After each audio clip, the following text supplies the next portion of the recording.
welfare queens and hoochies, the actual utter ghetto, could not even be desirable even if our life depended on it. The ugliest demographic, the just lost, right? I'm not saying that women with kids we don't have the same opportunity as women without kids, and we never gonna find a man and da-da-da. That's not what I'm saying. What I'm saying it is a lot harder to date with kids. I don't know why these women are out here putting this narrative out here like that's not the reality of the situation. I'm gonna, to the day that I leave this earth, preach it to these young women all day long. It is a lot harder to date when you have kids. That's just the reality of the situation. Because a lot of men don't want to come in having to take care of another man's responsibility. And although you may be able to financially provide for your kids, you don't need him to pay for anything. At some point, he's going to have to pay for something. Because how does that work? There's a lot of beautiful ladies out here that have been single, gonna be single, and stay single for the rest of their lives. We about to talk about it, man. Y'all need to do me a favor. Hit that like button, subscribe to the channel. Women, ladies, baby, the men say they sick of y'all. They sick of y'all. Y'all be out here doing too much. I made a list. I got the list right here. They say they sick of y'all. These are in no order. They said, let me get my glasses.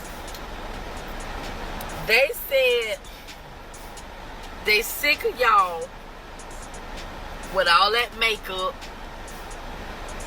They sick of y'all with them lashes. They sick of y'all with all that hair. They just sick of it. They say they sick of it. They say it's not that they sick of all the makeup. It's not the makeup. It's the fact that y'all have on so much makeup. And when you take the makeup out, you don't look like the makeup. They said that what really make them mad about the makeup, because when y'all take it off, a lot of y'all ugly. I said they ugly. They were like, yeah, they ugly. So they sick of, that's why they sick of the makeup, they said.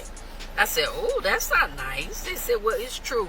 They ugly, a lot of them without makeup. And we want to see how they really look so we could really judge if we really want them or not. They said, y'all overweight. I said, look, I ain't going to talk about nobody weight because, baby, this belly right here is bellying. They said, no. They overweight. And then they say y'all have too much audacity. They say y'all have horrible attitudes. They say y'all car nasty. They say y'all house nasty. They said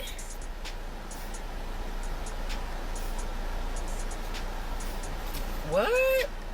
They said some of y'all be funky. They said some of y'all be musty. Y'all breath be stinking. They said y'all went and got them BBLs. They don't like the BBLs. Y'all think they like the BBLs, but they don't like the BBLs.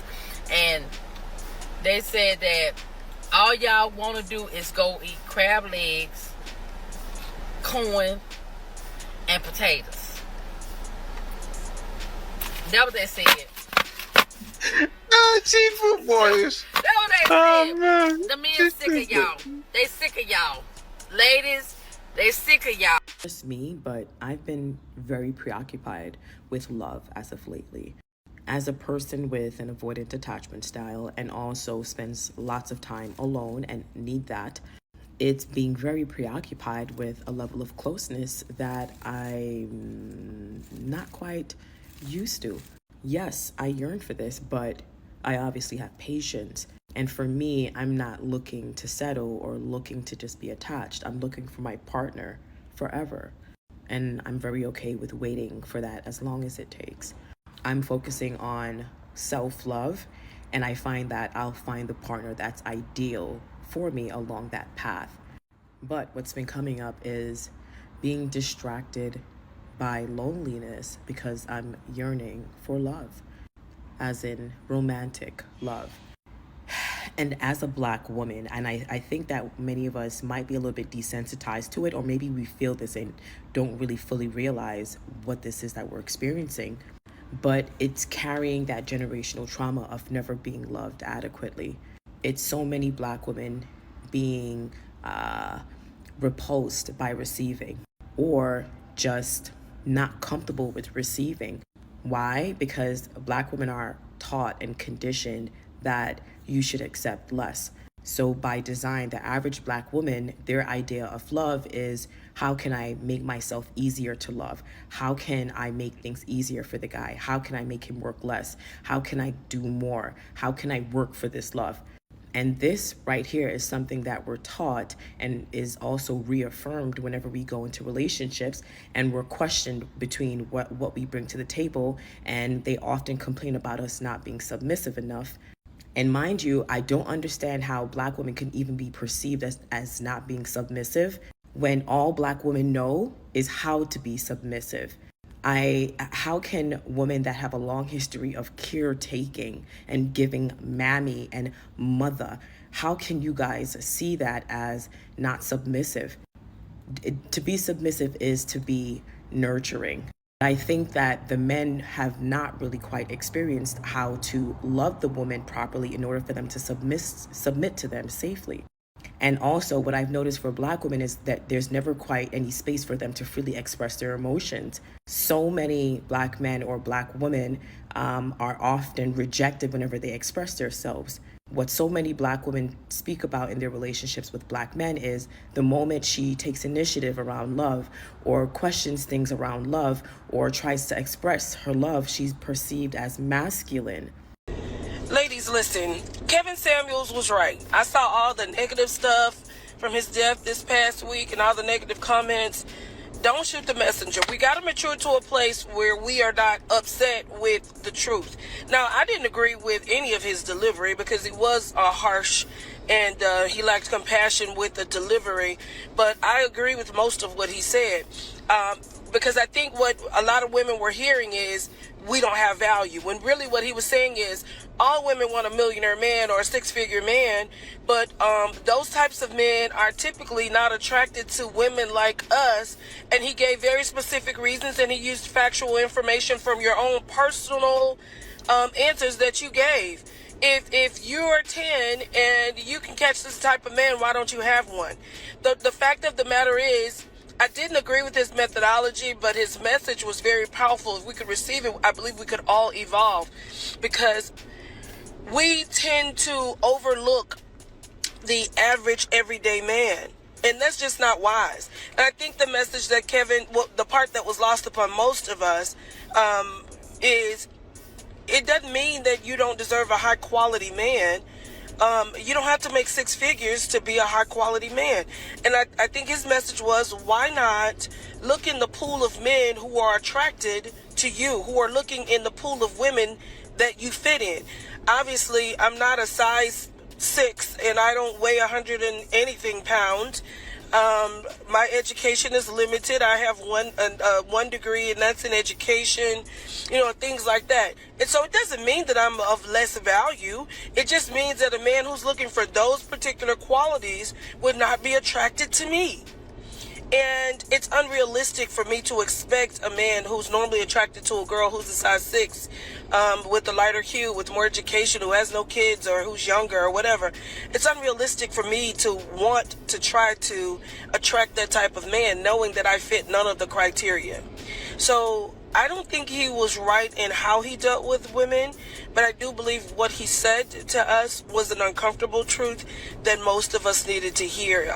A dose of reality that would benefit us greatly if we were open to receive it and apply just a little bit of the wisdom that God was using him to share before he left this earth. Now, I know I may get a little flack for this. I don't care. Those that I've been coaching and mentoring, you already know that he and I shared similar beliefs concerning certain issues. Kevin Samuels was right. And if you don't like the truth, change it. Real talk alert. Do something about it. Lose the extra weight, get the education, lower your standards enough to be balanced in your thinking, and you'll find love. That's all. Even though there's a lot of women online that agree with the narrative that boss chicks are gonna be single forever, there's also women out there that feels different about it. We're welfare queens and hoochies. The actual utter ghetto could not even be desirable even if our life depended on it. The ugliest demographic, the just lost, right? That's what you want us to think. That's what you want us to think. The truth is, we are the most educated. We are extremely desirable. We are the table, the chairs, the foundation, the room, the building, the air you breathe. And it shows, because there's no way in the world a world could be so obsessive about a particular individual or a particular group of people, so much so that we cannot be silent enough for you. We cannot be loud enough to satisfy you. We cannot be confident enough to satisfy you. We cannot be shy enough to satisfy you. It is as it, the world is so used to siphoning the love, the laughter, the warmth of a black woman. Never, ever, ever deserved it. Never, ever put forth any effort to say thank you for giving and giving and giving and giving and giving me. Thank you. Just can't let us be. I don't get it. If you don't like me, why can't you leave me alone? That is literally what. At men as guilty until proven innocent instead of the opposite. Let me explain. Women are hurt and off by men every single day, and it's because we always want to give men the benefit of the doubt. We want to believe that people are good, and we only believe that they're not good after they show us that. I think it's better to always look at them as, no, you're bad, unless you prove that you're good. And to prove that, he has to keep proving that. You don't just prove that once. Some people might think that it's hardcore or that it's unnecessary, but I don't. I think for safety reasons, women should have this mindset. Because every single day, women are the ones that are being hurt by us trying to always be nice and think people are good. We always give them the benefit of the doubt. How has that worked for us? It hasn't. So maybe we should try another approach. You chose the They don't get to have blind trust from you in any situation. It seems harsh, but it's not. Literally. This could save your life. Men. So this is for all the men in a relationship, and this is coming from a non-dominant woman. Like, most men are dominant. There are dominant women out here as well, but from a submissive non-dominant woman, even though there are, don't get me wrong, submissive dominant women, I'm not one of them. And it's a lot of women like me out here, so I just wanted to let y'all men know, like, we look at y'all as the leaders. So if y'all are not, being affectionate, or like not, if we trying to be affectionate with y'all and y'all don't like it, or like we go off of y'all energy because we are submissive creatures, like, and especially if we're non-dominant, like, we're going off of your energy and what you like basically. So especially as a woman in love with someone, like, I'm going off of my man. Like, if he is very affectionate, it's gonna make me even more affectionate. Majority of women are very affectionate creatures. We want affection. So if y'all are not giving us affection, or y'all, like, push away from our affection, then we're going to, go in our shell. Not saying it's a bad thing, like, I'm just letting y'all know. And then for viewers that is seeing these YouTube couples, these TikTok couples, and y'all looking at them like, oh yeah, why they not affectionate? And then they end up being with somebody else, and you see how affectionate they is. Sometimes it's not the woman, because we're affectionate. Like, I am a very affectionate woman. So if y'all see me being affectionate with my man and he's being affectionate with me, it's because he is giving that energy out for me to be able to be open to be affectionate. Like, be more open to affection. Like, if your girl is trying to kiss you, kiss her back. Like, what? Some of y'all men, I don't know. Like, Y'all be so into your shell and don't be giving affection out to the women, but then when y'all see her with somebody else and y'all see how affectionate they are together, that should put a mirror in front of you and look at yourself. Like, don't be in a relationship with somebody that you know wants that type of affection. Like, let somebody else be affectionate with her at this point. I hear women say things like, there is no reward in being a good woman. And why would I be a good woman? I guess for me, I want to know, like, what is the reward in being a hoe? Real talk. There's no reward in wearing your body down, baby. There is no reward in wasting your energy trying to use men for their money and whatever else that y'all feel like is a temporary award. One thing about being promiscuous, when you take that route and wanting to be super promiscuous and super hypersexual, aka being a hoe, just keep in mind, being a hoe is pretty much like having a felony on your record. Some jobs is gonna take a chance with you. Some men might take a chance with you, but the mass majority is gonna say, nah, I ain't messing with her because she got that felony on her record, which is you being a hoe. So y'all might want to think twice about that. Furthermore, being a woman, being a good woman, the reward in being a good woman is just simply being a woman. Just being unaccessible. Just like, how does that not make y'all feel like you that girl? Because for me, just being in a space where a lot of men can't say they had me, and a lot of men can't say, oh yeah, Chevy, I just got off the phone. Well, like, I don't know. That does something to me. Just not being accessible and available to every single man who calls me cute. That does something to me. I don't know. Salute to all my people out there that know their worth. Salute to all my people out there that choose to be their own person. That way they can respect themselves, value themselves. But with all that being said, there's still a whole lot of unwanted people out here. I literally just drove almost an hour to come donate plasma. Spent 2 hours inside the plasma center filling out paperwork and watching videos just for them to prick my finger and be like, my H levels or whatever are too low and I can't give a donation today. Mind you, I was depending on that donation to be able to pay my rent today, so I'm just irritated and lost today, and I'm just over it. I'm over today as a whole. I just want to cry, and I kind of just want to, like, I don't even know, just cry, I guess. Sleep. Can't even sleep. You ever be so stressed out you can't sleep? I feel like I'm so stressed out I can't sleep properly. I feel like I'm always waking up anxious, because it's like whenever I wake up and it's the next day, it just makes me feel more anxious, because it's like there's just so much going on. I pray that the universe really changes my financial situation this year, because constantly being in this state of either having to work 3 to 4 jobs and never sleep, never get time to myself, barely be able to, like, take care of my well-being, but be able to afford bills, or, you know, work 1 job or 2 jobs and still struggle on bills and still be, it's like you really can't win either way. And I'm just becoming so numb. I'm really numb, so I don't know.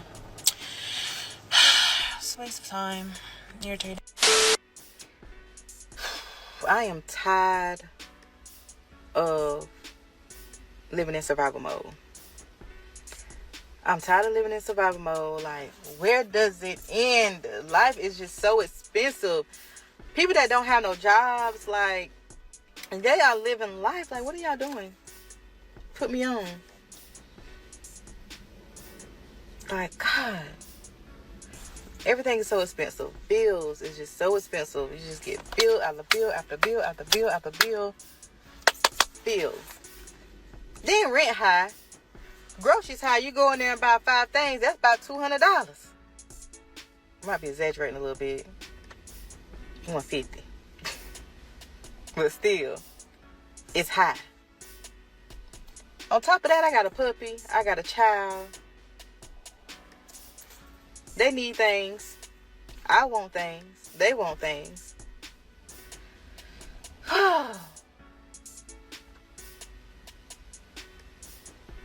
I'm about to crash out. I'll be back. If you missed my last video, I just got laid off and I found out while I'm on vacation in Mauritius. I just talked to my family and I'm not gonna lie, they were not helpful at all. I'm kind of like at this point thinking it's divine intervention. I'm not freaking out. I'm also still very much in shock, and I think my family, they are definitely a grounding force and one to remind me of logistics and the job market, and honestly it's not very helpful. So I think for the time being I'm gonna refrain from really talking about it with my family, but I'm gonna talk with you internet people because I don't know y'all. And yeah, if you've been laid off before, let me know what you did in the first week of your layoffs. Did you just immediately start applying to new roles, or did you take some time off? I'm just coming back from vacation, so it's not even like I need a vacation, but I definitely want to hear how other people handle it. So I just got laid off from Amazon. I was one of the 14,000 people who got an email at like 4 in the morning saying that your role has been eliminated. So honestly, what am I feeling right now? I'm kind of numb. I'm kind of in shock of just how it was handled, because I literally had no idea. Like literally imagine just waking up one day, it's a regular Tuesday, you check your phone, see what time it is, and you see you got an email that your role is being eliminated. Genuinely, when I saw that on my phone, I thought it was spam, because I'm like, no way, like, what do you mean that it's an email? So I go on my work laptop, I find out I'm locked out of my laptop, and I check my email, I lost access to my laptop, I don't have badge access, I literally haven't heard anything from my manager, hear nothing from my coworkers, and it's just like you're just locked out. And it's so crazy because I was there for only like a little over a year, but I have a coworker who was there. It was going to be his 13th anniversary being there for 13 years, and this is the way that we find out. And it's just kind of like, it's just so crazy to me, because like you spend so much of your energy at your job, right? And for you to just find out in this way, it's like a very feeling. I'm gonna be so honest. It's like, well, what was the point of me doing any of that? And like, as someone who has quote unquote done the right thing, like I'm a child of immigrants, so I had to, like, I chose the engineering route, but I studied engineering in college. I had 4 internships in undergrad. I 2 of them were in big tech. After graduating, I was at Microsoft, and now I'm at Amazon. And it's like, on top of that, never have gotten negative feedback for any of my performance reviews. And it's like, you can do everything right, but at the end of the day, your future is not in your hands when you work for someone. And it's like, it just blows my mind, because I feel like as a society, we, especially like when you come from like a family of immigrants, like, you know, work hard to get a really good job, work in corporate, don't do anything risky. And it's like, you do that and you literally have no control if you get a bad manager. You have no control if what you're working on gets deprioritized, or, you know, the company decides to be more lean and make things less bureaucratic. Like, you have no control over that.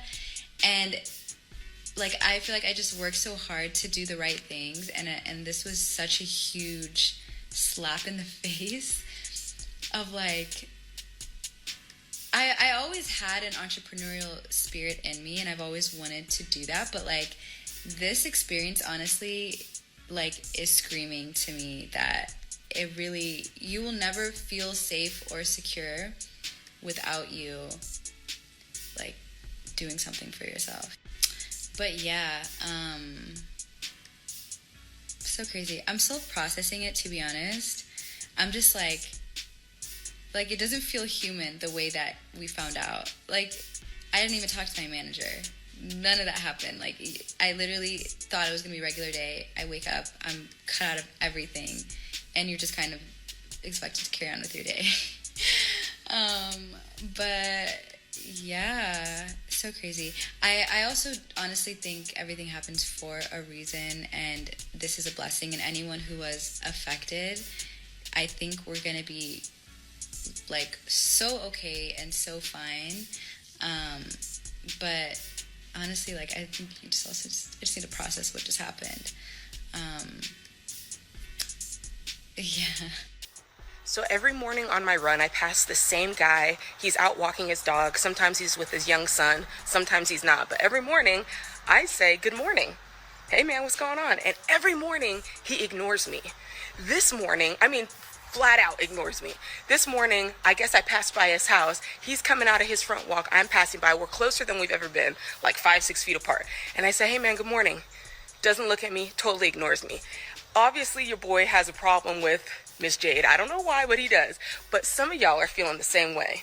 You're out doing your thing. I'm out doing my run, right? And I want him to acknowledge me. And some of y'all are doing your thing and you want acknowledgement, man. I can't talk. You want acknowledgement from, I don't know, your parents. You're finally getting your life together and you want them to say something and they're not saying anything. You want to acknowledge at your job because you're working your butt off. Man, you're doing overtime hours. You're doing whatever it takes. They're not acknowledging you. Some of you, you want the government to acknowledge you. Man, you're paying your student loans. You've been paying through the whole pause. You want them to acknowledge you, maybe give you a little forgiveness, but it's not always like that. We have to do what we know is right to do and what we know is good to do simply for our own selves. We may never get the acknowledgement. We may never get somebody to go, hey, great job. I see you. You're doing great. Does that change the fact? Does that change what we know we should be getting up and doing every single morning? No, it does not. Keep doing your thing. You don't need acknowledgement from anybody except God. Yo, y'all gonna have to let me know how y'all feel about it in the comment section, man. Do y'all agree with anything that these ladies talking about in these blogs? They going on and on about how they can't find nobody, keep nobody. It seems like it's the same old song all across the world. What's happening to our planet to where people can't come together and deal with each other? Y'all gonna have to let me know how y'all feel about it, man.